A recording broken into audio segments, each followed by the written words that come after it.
Hello everyone, मेरा नाम हरी सिंह राजपूत है और मुझे 9 ईयर टीचिंग एक्सपीरियंस है। और आज मैं आप सभी के लिए इंडस वैली सिविलाइजेशन का एक बहुत ही महत्वपूर्ण टॉपिक लेकर आया हूं।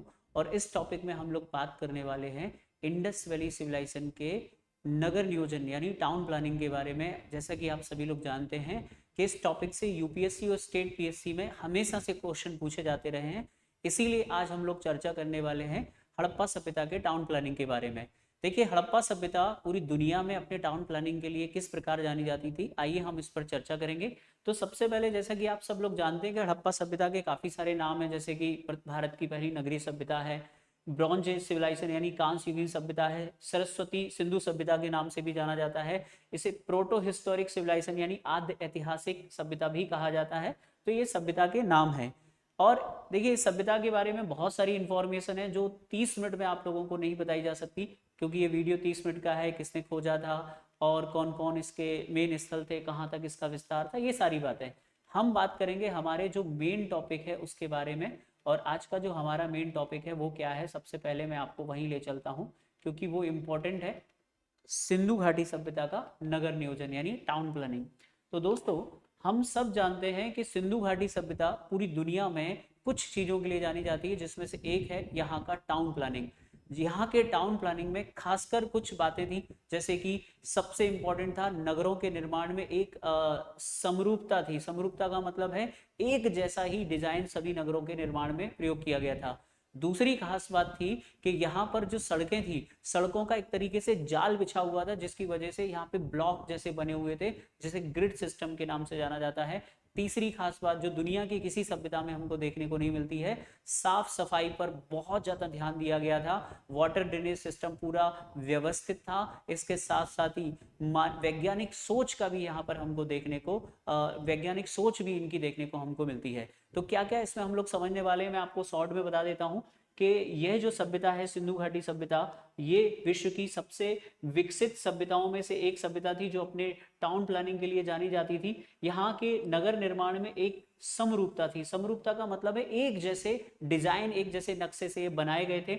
इसकी एक इंपॉर्टेंट बात है कि जाल की तरह ये विन्यास थे, जिसे हम ग्रिड सिस्टम यानी जालनुमा ग्रिड पद्धति कहते हैं। अगर आपसे कभी पूछा जाए कि यहाँ के नगरों के निर्माण में कौन सी पद्धति थी, ग्रिड सिस्टम जालनुमा पद्धति के द्वारा इनका निर्माण किया गया था। अब बात करते हैं कि कैसे आप इस सभ्यता को समझेंगे। तो मैं आपको चार पांच चीजें यहाँ पर यहाँ के टाउन प्लानिंग के बारे में बताने वाला हूँ। सबसे पहले मैं आपको नगरों के बारे में बताऊंगा कि नगर कैसे बने थे। उसके पश्चात मैं आपको बताऊंगा कि यहाँ की सड़कें किस प्रकार बनी हुई थी। सड़कों के पश्चात मैं आप लोगों को समझाऊंगा कि यहाँ के घर कैसे बने हुए थे। और घरों के पश्चात आपको दो चीजें और आपको बताऊंगा। एक है जिसको बोलते हैं वाटर ड्रेनेज सिस्टम यानी जल निकास प्रणाली। यहाँ की कैसी थी जल निकास प्रणाली, ठीक है, यानी वाटर ड्रेनेज सिस्टम। और एक रहेगा, एक नहीं बल्कि दो चीजें और रहेंगी। एक हमारा रहेगा जिसे हम बोलते हैं ग्रेट बाथ, जो कि बहुत इंपॉर्टेंट है। किस प्रकार बना हुआ था, जिसे हम बोलते हैं बृहद स्नानागार। इसके अलावा एक और चीज है जिसे ग्रेट ग्रेनरी यानी अन्नागार के नाम से जाना जाता है। तो अन्नागार यहाँ के ऐसे बने हुए थे, क्योंकि अन्नागार भी सार्वजनिक हैं जो टाउन प्लानिंग में आते हैं। ग्रेट बाथ भी सार्वजनिक, मतलब एक टाउन प्लानिंग का पार्ट है इंपॉर्टेंट। और वाटर ड्रेनेज सिस्टम, तो इन सभी चीजों के बारे में आज के लेक्चर में हम लोग बात करने वाले हैं। मैं सबसे पहले आप लोगों को जो समझाना चाहूंगा वो यहाँ के नगर हैं। और मैं चाहूंगा कि देखिए, यहाँ जो लिखा हुआ है वो आप पढ़ सकते हैं, लेकिन मैं आपको बहुत बेहतर तरीके से बताना चाहता हूँ, इसीलिए मैं आपको बताना चाहूंगा कि देखिए यहाँ के नगर किस प्रकार बने थे। सबसे पहले आप समझिए, जैसे कि अगर कोई आपसे पूछे कि हड़प्पा सभ्यता के नगर कैसे बने थे, तो जैसे कि मैंने आपसे कहा कि यहाँ के जो नगर थे हड़प्पा सभ्यता के, यहाँ के नगरों के निर्माण में समरूपता थी। इसका मतलब यह है कि एक ही तरह का डिजाइन था, एक ही तरीके से ये पूरे के पूरे बसाए गए थे, समरूपता थी, ठीक है। अब अगर मैं नगरों की बात करूं तो यहाँ के नगर जो हैं वो दो भागों में डिवाइड थे। यहाँ के जो नगर हैं वो कितने भागों में बटे थे, या यहाँ के जो नगर हैं वो दो भागों में बटे थे, दो भागों में विभाजित थे। और इन दो भागों के नाम क्या थे, अगर कोई आपसे पूछे कि इन दो भागों के नाम क्या थे, तो इन दो भागों का नाम भी आप बता सकते हैं। एक भाग को बोलते हैं बच्चों पश्चिमी टीला, या पश्चिमी पश्चिमी टीला या पश्चिमी भाग बोलते हैं। टीला यहाँ पर माउंड है। और एक को बोलते हैं पूर्वी टीला। लेकिन पूर्वी टीला, अब इनमें भी क्या खास बात थी, ये हम लोग एक डायग्राम के थ्रू समझने वाले हैं, तभी आपको समझ में आएगा कि यहाँ के नगर एक्चुअली में बसे कैसे हुए थे, वरना आपको नहीं समझ में आएगा। जैसे कि मैं आपको बताता हूँ, अगर मैं एक नगर ले लूं, कोई भी अगर हम नगर ले लें, जैसे कि हड़प्पा ले लें या कोई भी नगर, मैं आपको बस समझा रहा हूं, तो देखिए यहाँ के जो नगर थे वो दो भागों में इस तरीके से डिवाइड थे। एक जो भाग था जो ज्यादा बड़ा होता था, उस भाग का नाम होता था, इसको हम लोग बोल सकते हैं पूर्वी भाग, या इसका नाम हो सकता है पूर्वी टीला। पूर्वी भाग या पूर्वी टीला कहते थे इसको। और एक होता था जिसको बोला जाता था पश्चिमी टीला, यानी या तो पश्चिमी भाग बोलो या आप बोलोगे पश्चिमी टीला। तो सबसे पहले मैं आपको ये बताना चाहता हूं कि आखिर ये नाम इस तरीके से क्यों था। तो जैसे कि हम सब ये जानते हैं कि कोई भी जो स्थल है सिंधु घाटी सभ्यता, क्योंकि ये नदियों के किनारे विकसित सभ्यता थी। अब मैं आपको कोई भी नगर, मतलब एक नगर का एग्जाम्पल देना चाहूं तो मैं यहाँ पे नाम ले लूं, जैसे मान के चलिए हम इसको हड़प्पा को पढ़ रहे हैं, तो हड़प्पा किस नदी के किनारे है, रावी नदी के तट पर स्थित था। हम ये जानते हैं कि नदियों में पहले बाढ़ ज्यादा आती थी, बाढ़ अधिक आने के कारण, क्योंकि नदियों में बाढ़ आएगी तो इसीलिए जो टीला मतलब है ऊंचा स्थान, तो इसीलिए ये नदी के किनारे से थोड़ा ऊंचाई पर बने होते थे। अब ये जो स्थल होता था हड़प्पा या यहाँ के जो नगर हैं, देखिए अब तक हड़प्पा सभ्यता के 1500 से अधिक स्थल मिल चुके हैं, जिसमें ज्यादातर सिर्फ धौलावीरा को छोड़कर प्रत्येक नगर दो भागों में बटा हुआ था। धौलावीरा एकमात्र नगर है जो 3 भागों में बटा हुआ था। मतलब मैं एक को छोड़कर जितने भी स्थल हैं सबको समझा रहा हूं। अब देखो किस तरीके से पूर्वी जो टीला है, इसकी खास बात क्या है, इसका नाम था, इसको बोला जाता था नगर, या इसे टाउन कहते थे। क्या कहते थे, टाउन कहा जाता था इंग्लिश में, ठीक है। अगर हम पश्चिमी दुर्ग की बात करें तो इसके लिए एक शब्द है जिसका नाम है दुर्ग। अब आपका एक सवाल होना चाहिए, सर इसको दुर्ग क्यों कहते थे, तो वो भी मैं आपको बताने वाला हूं। देखिए इस स्थल को दुर्ग कहने के पीछे कारण ये था कि इस स्थल को, ये छोटा भाग था और इस स्थल को यहां पर इसे एक सुरक्षा प्राचीर से कवर कर दिया जाता था। ये जो सुरक्षा प्राचीर है ना, जैसे आज आप किलों के बाहर देखते हैं, किलों के चारों ओर एक ऊंची ऊंची दीवार होती है जिसको सुरक्षा प्राचीर, इसे आप सुरक्षा प्राचीर या सिक्योरिटी रिंग कह सकते हैं।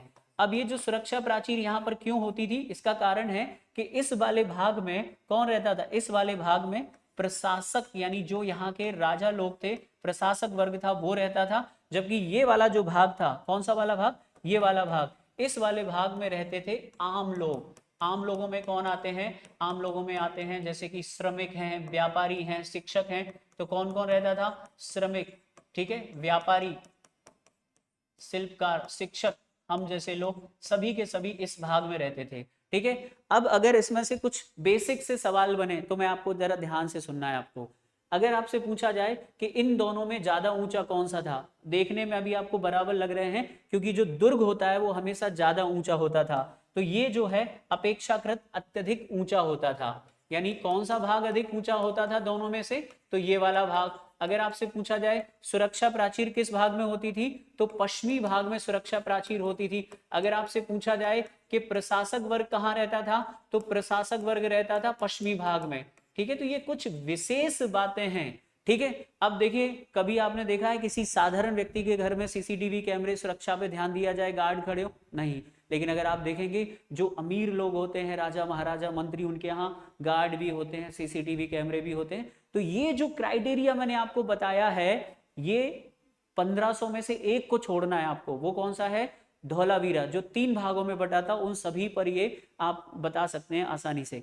अब इसमें एक इंपॉर्टेंट बात है बच्चों, जो आपको बार बार समझनी है, कि जिसको मैंने ये सुरक्षा प्राचीर नाम दिया है, ये सुरक्षा प्राचीर जो है वो पश्चिमी भाग में ही होती थी। हालांकि यहाँ पर भी एक चार दीवारी होती थी, मतलब इसको भी कवर किया गया था, लेकिन ये सुरक्षा प्राचीर ज्यादा इंपॉर्टेंट है। कुछ ऐसे स्थल मिले हैं जहां पर ये सुरक्षा प्राचीर क्या है, दोनों भागों में सिमिलर थी। तो आपको कुछ बेसिक बातें बतानी है, जैसे कि मैं यहाँ पर बता सकता हूँ कि हड़प्पा सभ्यता के जो नगर हैं, उनके नगरों के निर्माण में समरूपता थी, एक जैसे वो बने हुए थे। यहाँ के नगर 2 भागों में विभाजित थे, पश्चिमी टीला जिसको क्या कहा जाता था, दुर्ग, इंग्लिश में बोलते हैं सिटाडेल, और पूर्वी टीला जिसे नगर यानी टाउन कहा जाता था। ये आप याद रख सकते हैं। यहाँ पर कौन से लोग रहते थे, आम लोग रहते थे, और यहाँ पे कौन से रहते थे, यहाँ पे शासक या प्रशासक वर्ग रहता था। तो ये कुछ विशेष बातें आप यहाँ पर बता सकते हैं। इसके साथ साथ आपको 3 चीजें और बतानी है, जैसा कि मैंने आपको बताया। वो खास बात क्या है कि यहाँ पर आपको ये भी बताना है कि लोथल और धौलावीरा दो ऐसे नगर थे, लोथल एवं कौन सा, सॉरी, लोथल एवं सुरकोतड़ा। ये जो दो नगर थे, लोथल एवं सुरकोतड़ा, दोनों के दोनों गुजरात में हैं। इनकी खास बात ये है कि जैसे कि मैंने आपको बताया कि दो भागों में बटे थे ये, जैसे कि 2 भाग समझ लीजिए आप। इनमें खास बात ये थी कि यहाँ पर ये जो 2 भाग थे वो एक ही सुरक्षा प्राचीर से घिरे थे। तो अगर आपसे पूछा जाए कौन से ऐसे 2 स्थल हैं जो एक ही सुरक्षा प्राचीर, जैसे इंग्लिश में बोलते हैं सिक्योरिटी रिंग से घिरे थे, तो आप बता सकते हैं। ठीक है, कौन थे वो? तो एक ही सुरक्षा प्राचीर से घिरे थे आपके लोथल एवं सुरकोतड़ा। एक और खास बात है, आपको याद रखना है कि धौलावीरा एक ऐसा नगर था, ध्यान से सुनिएगा, धौलावीरा एकमात्र ऐसा स्थल है, सारे के सारे स्थल मैंने कैसे बताए हैं, जो 2 भागों में बटे हैं, यह एकमात्र स्थल था जो 3 भागों में विभाजित था। कितने भागों में विभाजित था? 3 भागों में विभाजित था, याद रखिएगा। ये एक्सेप्शन है, एक्सेप्शनल। और एक और खास बात है, ये वर्तमान में एक वर्ल्ड हेरिटेज साइट भी है। ठीक है, इसके साथ साथ एक और खास बात आप जो नगरीकरण में, नगर में बता सकते हैं कि एक चनूदड़ो नाम का प्लेस था। कौन सा प्लेस था बच्चों? चनूदड़ो, जो कि पाकिस्तान के सिंध प्रांत में है। इसमें दुर्ग का साक्ष्य नहीं मिला, ये एक्सेप्शन है, और इसमें दुर्ग का साक्ष्य नहीं मिला है। तो अगर आप चाहें तो आप बहुत कुछ बता सकते हैं केवल नगरों को समझाने में। मैंने यहाँ पर कुछ की पॉइंट्स लिख दिए हैं कि यहाँ के नगरों के निर्माण में समरूपता थी। दूसरी खास बात, यहाँ के नगर 2 भागों में विभाजित थे, एक पश्चिमी टीला जिसे दुर्ग कहते थे, यहाँ प्रशासक वर्ग रहता था, पूर्वी टीला जिसे नगर कहते थे, इसमें आम लोग रहते थे, ये अधिक ऊंचा था, यहाँ सुरक्षा प्राचीर थी।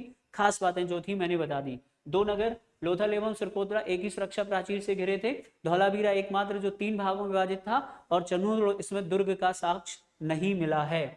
अब हम बात करते हैं, ये सब बताने के बाद में आपको ध्यान से सुनिएगा, मैं आपको एक और बात बताना चाहता हूं कि अब हमको बात करनी है यहाँ की सड़कों के बारे में और घरों के बारे में, क्योंकि ये छोटा सा वीडियो है और इस वीडियो में मैं सारी बातें आपको नहीं समझा सकता, लेकिन प्रयास करूंगा कि आपको अच्छे से समझ में आ जाए। तो देखिए, जैसे कि मैं आपको यहाँ पर एक इंपॉर्टेंट बात बताने वाला हूँ। हम सब जानते हैं कि धौलावीरा, सॉरी, सिंधु घाटी जो सभ्यता है, सिंधु घाटी सभ्यता की जो सड़कें हैं, अब मैं थोड़ा सा सड़कों के बारे में आपको बता रहा हूँ। यहाँ की जो सड़कें हैं वो कैसी थी बच्चों? सीधी एवं चौड़ी थी। जैसे कि मैं यहाँ पर एक सड़क बना रहा हूँ, ठीक है, तो आप देख सकते हैं यहाँ पर एक सड़क बना रहा हूँ, और ये जो सड़क है वो कैसे जाती थी आपको यहाँ समझना है। जैसे मान के चलिए, हम जानते हैं कि यहाँ की जो सड़कें थी वो सीधी एवं चौड़ी थी, तो एक सड़क ये हो गई और एक सड़क ये हो गई, ठीक है, आप समझना अभी। और ये सड़क इस तरीके से जाएगी और ये सड़क यहाँ पर इस तरीके से जाएगी, ठीक है। अब ये इनके क्रॉस आपको ध्यान देने हैं, ठीक है। जैसे कि मैंने कहा, ये डायरेक्शन होता है हमेशा ईस्ट यानी पूर्व होता है, ये डायरेक्शन होता है हमेशा पश्चिम यानी वेस्ट, और ये डायरेक्शन होता है नॉर्थ यानी उत्तर, और ये डायरेक्शन जिसे हम बोलते हैं साउथ। अब मैं आपको इसमें 2 चीजें समझाने वाला हूँ, एक तो सड़कें और क्या बताने वाला हूँ दूसरा, तो इसमें मकान बताने वाला हूँ। अब आपको थोड़ा सा ध्यान से सुनना है तो आपको ये बहुत अच्छे से समझ में आ जाएगा। देखिए, पहले तो मैं आपको ये थोड़ा सा सड़कों के बारे में थोड़ा सा अच्छे से बता दूं। सड़कों के बारे में आपको सुनना है और ध्यान से समझना है। जैसे कि डायरेक्शन अगर देखें तो एक सड़क ऐसे आ रही है, ये डायरेक्शन कौन सी? ऊपर उत्तर है और नीचे दक्षिण है। तो आपको यहाँ की सड़कों के बारे में बताना है, क्योंकि यहाँ मैं लिख नहीं सकता, आपको डायग्राम के थ्रू समझना है कि यहाँ की सड़कें एक तो इस तरीके से जा रही है, तो क्या बताओगे? पूरब से पश्चिम की ओर जाती थी और ऊपर उत्तर से नीचे दक्षिण की ओर, तो क्या बताओगे सड़कों में? यहाँ की सड़कें पूरब से पश्चिम की ओर, उत्तर से दक्षिण की ओर जाती थी, जो हमेशा ये जो आप देख रहे हैं ना क्रॉस 90 डिग्री यानी एक समकोण पर एक दूसरे को काटती थी। ये देखिए आप समकोण हैं, ये देखिए आप एक समकोण हैं, ये देखिए आप एक समकोण हैं। ये जो इस तरीके से कट करती थी ना, तो अगर आप ध्यान से देखेंगे, जैसे एक ब्लॉक निकल आया, एक ऐसे ही एक ब्लॉक इधर निकल आएगा, ऐसे ही एक ब्लॉक इधर निकल आएगा, और ये जो जाल टाइप के सड़कों की वजह से ये जो ब्लॉक सिस्टम बन रहे हैं, इसको बोला गया ग्रिड सिस्टम। क्या बोला गया? ग्रिड सिस्टम बोला गया है। यहाँ की सड़कें कच्ची प्लस पक्की ईंटों से बनी थी। मोहनजोदड़ो से एक 10 मीटर लंबी चौड़ी सड़क का हमको साक्ष्य मिला है, जिसे राजपथ की संज्ञा दी गई है। अगर हम बात करें, यहाँ की सड़कें लगभग 9.15 मीटर जो हैं वो चौड़ी थी। यहाँ की गलियां भी जो हैं काफी चौड़ी थी। यानी यहाँ की सड़कें चौड़ी थी, सीधी एवं चौड़ी, आप बताइएगा। सड़कें 90 डिग्री पर एक दूसरे को काटती थी, सड़कें पूरब से पश्चिम की ओर और उत्तर से दक्षिण की ओर जाती थी। अच्छा, ये ऐसे क्यों बनाई गई है 90 डिग्री? इसके पीछे एक वैज्ञानिक सोच है, वो ये है कि जब हवा चलेगी तेज तो हवा कहाँ चलेगी, या तो पूरब से पश्चिम या उत्तर से दक्षिण या दक्षिण से कैसे भी चले, तो ये जब हवा चलेगी तो ये सड़कें ऑटो क्लीन हो जाएंगी हवा चलने पर। तो इस तरीके से इन सड़कों को बनाया गया था। अब मैं आपको इसमें 2 ब्लॉक बनाने वाला हूं, उनको आपको ध्यान से देखना है। जैसे कि एक ब्लॉक यहां पर मान के चलिए, ये एक गली है, आपको इसमें किस तरीके से जाना है ये समझ लीजिएगा आप। जैसे मान के चलिए कोई व्यक्ति है, ये मैं आपको एक व्यक्ति दे रहा हूं, ये एक व्यक्ति है, ठीक है। और ये एक व्यक्ति जो है वो मेरे घर आना चाहता है, और मेरा घर कहाँ पर है मैं आपको बता दूं। यहाँ पर मैंने 3 घर बनाने हैं, ये H1 और ये H2 और ये 4 बना लेते हैं, और ये H4, ठीक है। सेम ऐसे ही घर इधर बनेंगे, ये H1 हो जाएगा, ये H2 हो जाएगा, और ये H3 हो जाएगा, और ये क्या हो जाएगा, H4 हो जाएगा, ठीक है। ऐसे सेम ऐसे एक सड़क इधर आएगी यहाँ से, छोटी वाली गली, और इस प्रकार इसमें भी ब्लॉक निकल आएंगे, H1, H2, H3 और H4, ठीक है। सेम इधर निकल आएंगे, H1, H2, H3 और H4। अब आप समझ रहे हैं। अब जैसे कि मान के चलिए यहाँ पर ये मेरा घर है, ठीक है, ये किसका घर है, ये यहाँ पर मेरा घर है। आप कोई भी घर मान लीजिए, चलिए ये मेरा घर मान लीजिए, ठीक है। यहाँ पर मैं अपना नाम लिख देता हूँ, ये मेरा घर है, और इस घर में आपको आना है, ठीक है। चलिए अब इस घर में आप कैसे आएंगे तो थोड़ा सा समझना है।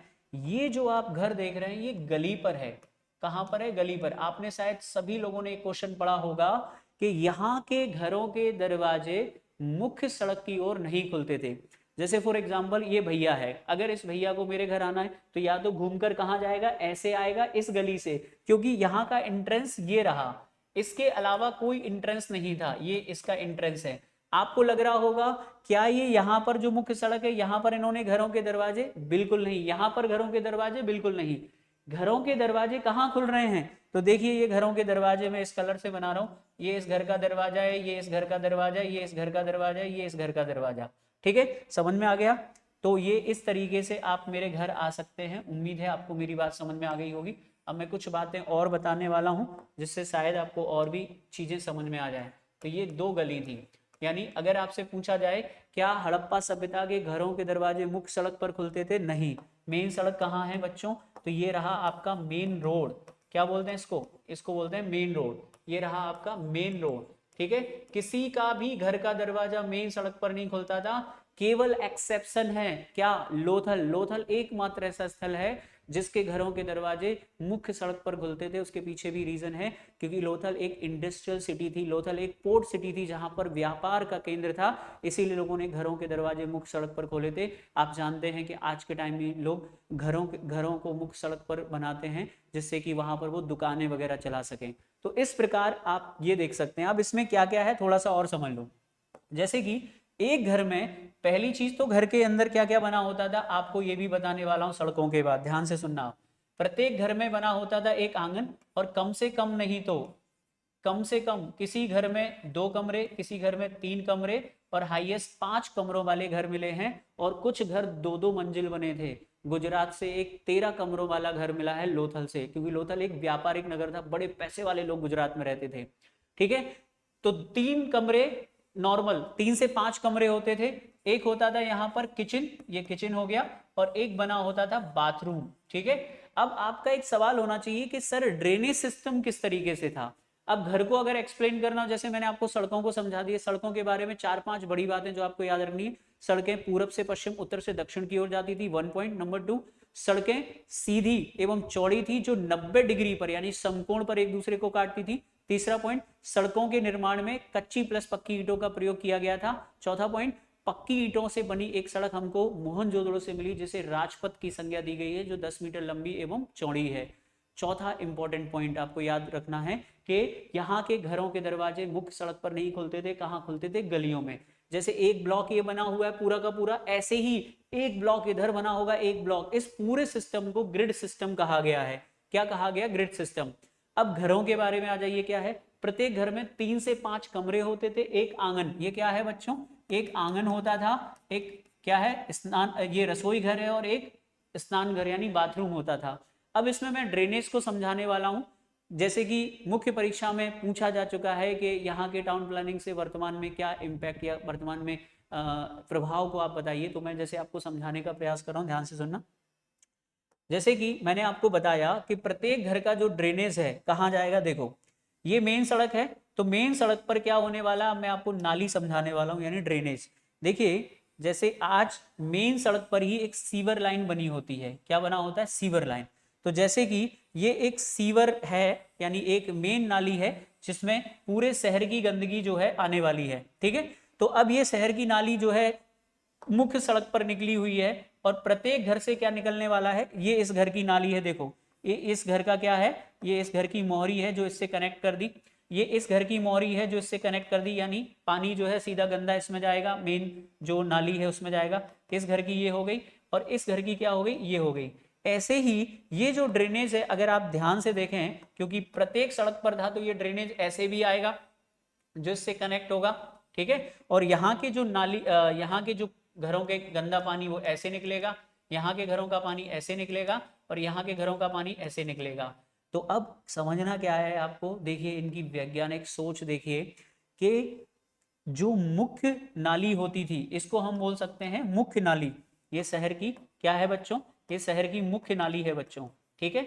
इस मुख्य नाली से घर की प्रत्येक नाली जो है कनेक्ट होती थी, और इस नाली की खास बात यह है कि ये ईंटों और पत्थरों से ढकी होती थी, क्योंकि रोड पर चलते हुए कोई भी व्यक्ति इसमें गिर ना जाए, इसलिए इस नाली को क्या किया गया था, ईंटों से कवर किया गया था। कितनी व्यवस्थित तरीके से इन्होंने ड्रेनेज सिस्टम को डेवलप किया था। ये पूरा का इस नाली को ढक रखा है, इस नाली को ढक रखा है, और ये सारा का सारा जो गंदा पानी है घरों का वो शहर से बाहर निकाल दिया जाता था। इस तरीके से ये ड्रेनेज बना हुआ था।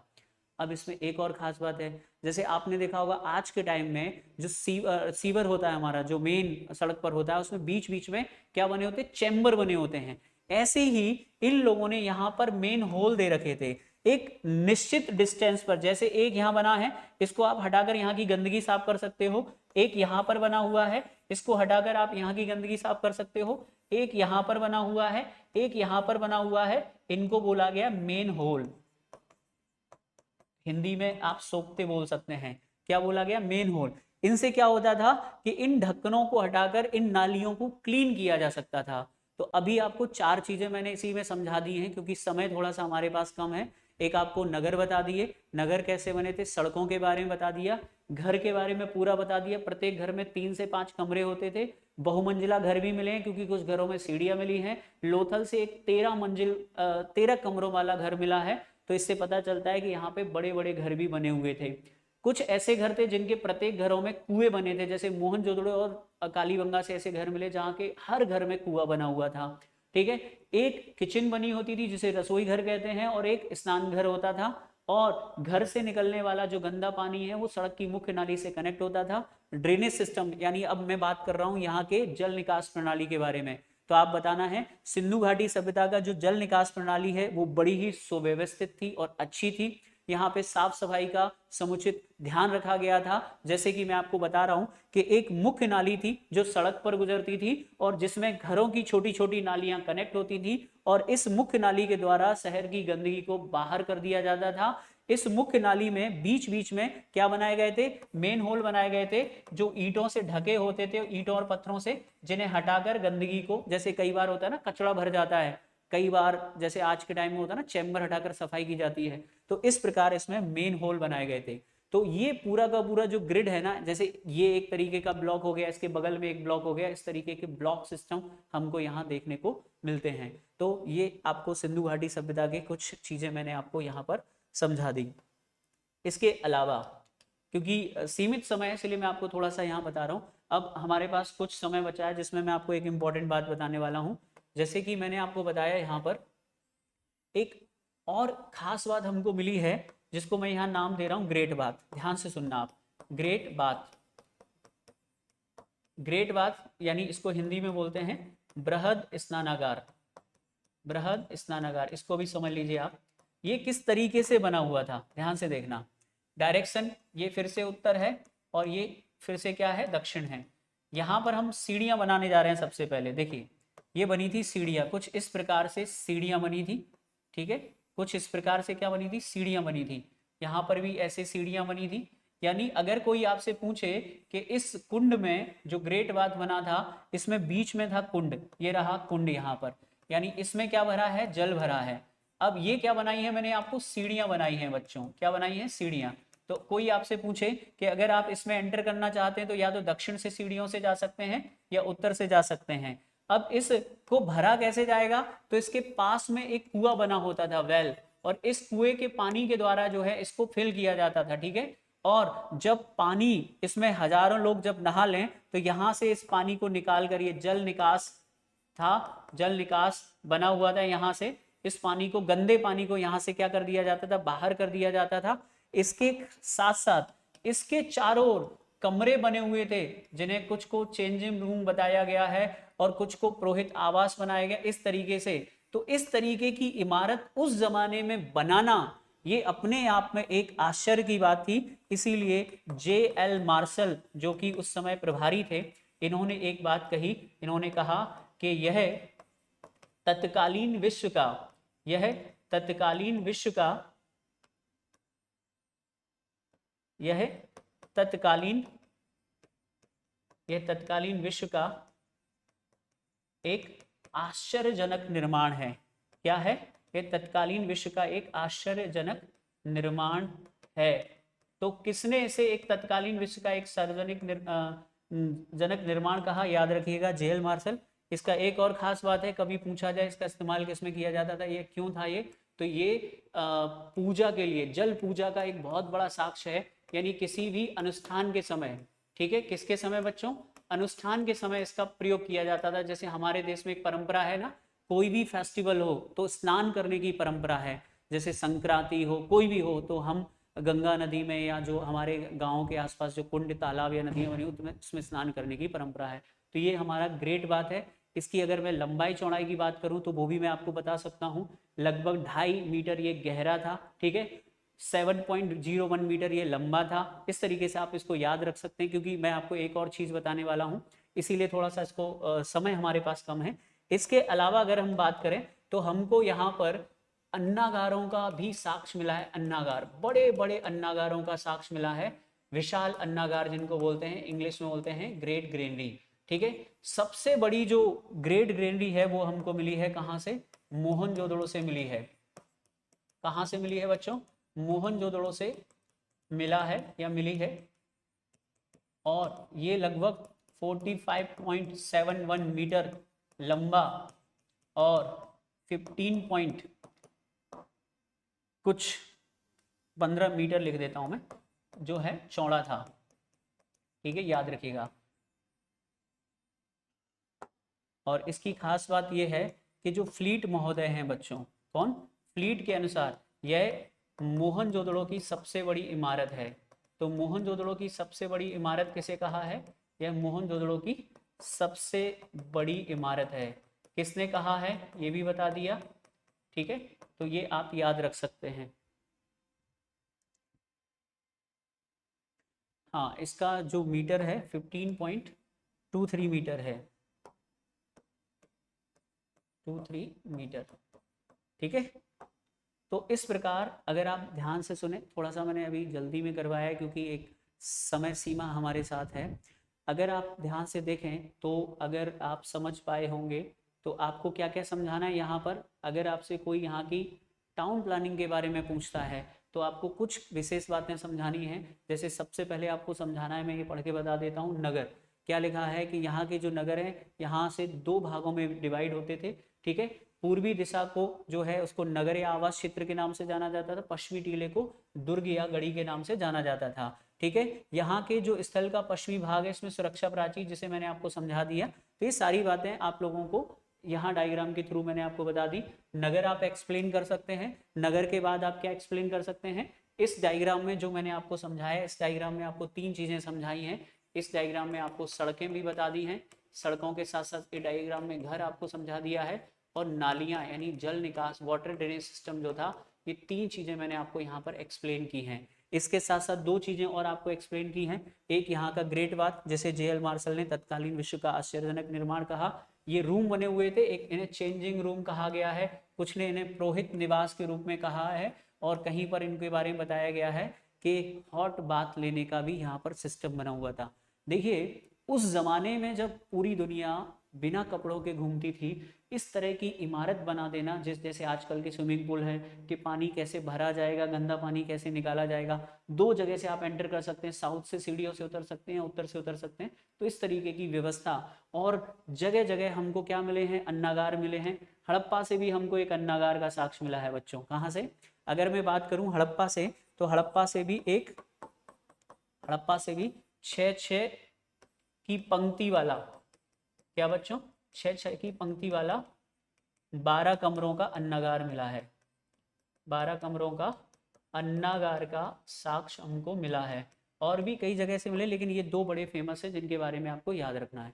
दोस्तों आज की क्लास में हम लोगों ने समझा हड़प्पा सभ्यता के नगर नियोजन के बारे में। जैसा कि आप जानते हैं कि हड़प्पा सभ्यता पूरी दुनिया में अपने नगर नियोजन के लिए प्रसिद्ध थी। उम्मीद है आप लोगों को ये लेक्चर अच्छा लगा होगा। Thank you. जय हिंद, वंदे मातरम। Thank you.